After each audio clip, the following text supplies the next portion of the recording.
Welcome, folks, to another edition of the Dr. Mark Foster Show. Today I will talk about another rather unusual topic, the relationship between disunity, or demi-reality, and the concept of extraterrestrials. First, there has been, in the last 40 or 50 years, a rather unusual fear or hatred or maybe paranoid group which has developed in the world, particularly in the United States, against extraterrestrials. Many people have argued that these beings, these alleged beings, are involved in some kind of a conspiracy to take over the U.S. government, that certain extraterrestrial races are fighting against others, that some of those races are working with some governments, some are not. Some are actually planning to establish the common meme of a new world order, and therefore they are to be feared because they are the ones who are responsible for it. That these alleged extraterrestrials do not have, supposedly, the same concept of freedom that I suppose at least some Westerners on the planet Earth have. And it's become rather humorous, at least in some respects. I've listened to entire speeches and watched entire programs with people giving speeches and talks and presentations, warning about how dangerous these beings are and what they have been doing, and the fact that they have these secret underground bases where they are conspiring against humanity. One person recently watched his YouTube video where he was talking about going down into a supposed extraterrestrial underground base where he saw them, and he and the ETs began a firing match against each other. He claims that he was wounded in his arm as a result of that incident. It is rather humorous in a way, but I think it kind of reflects some deeper problems. Now, why people are saying these horrific things about the visitors is their own business. Who they work for, whether they're saying it because they really believe it, whether they are simply trolls, whether they are looking for attention, who knows?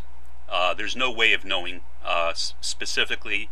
Perhaps in different cases, people may have various objectives and agendas.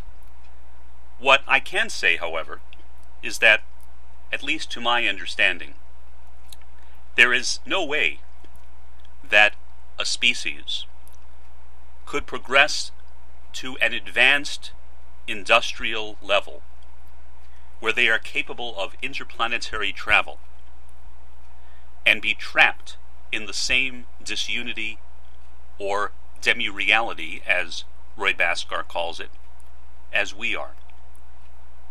It's like a Rorschach test. If you hand somebody a Rorschach test, an inkblot test, they will see in the inkblot whatever they are thinking. Different people may see entirely different images reflected in the inkblot. Extraterrestrials, as a concept, are like an inkblot. People have seen horrific things, terrible things. There are some people who literally are frightened, horribly frightened, of what these beings might do to us, supposedly. And it's a situation, pardon me, which has resulted in one of many splits in the community of so-called ufologists, people who are interested in so-called UFOs, or I just prefer to call them spacecraft or spaceships. There have been some rather vocal debates, which I have listened to, between people who have expressed my view and people who have expressed this kind of paranoid view that somehow these people are abducting people.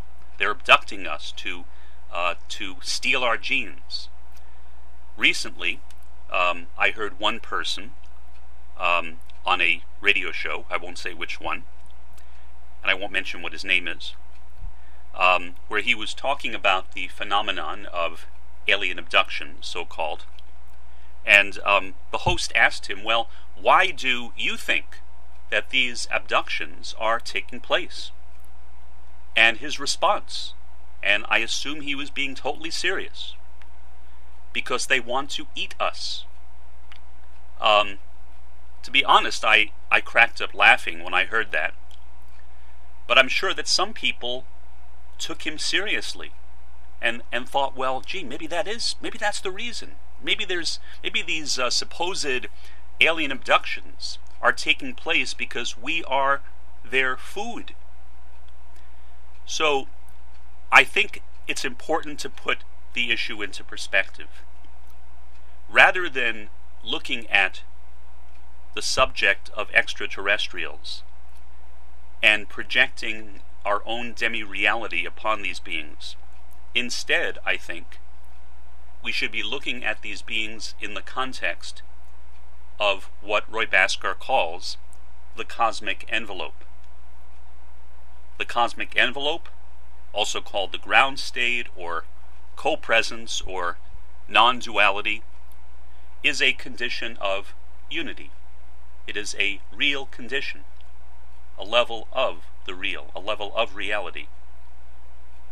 And it's the opposite of demi-reality. While demi-reality is disunity in difference, the cosmic envelope is unity in difference. Well, that ends my brief program for today. Until next time, have a good one.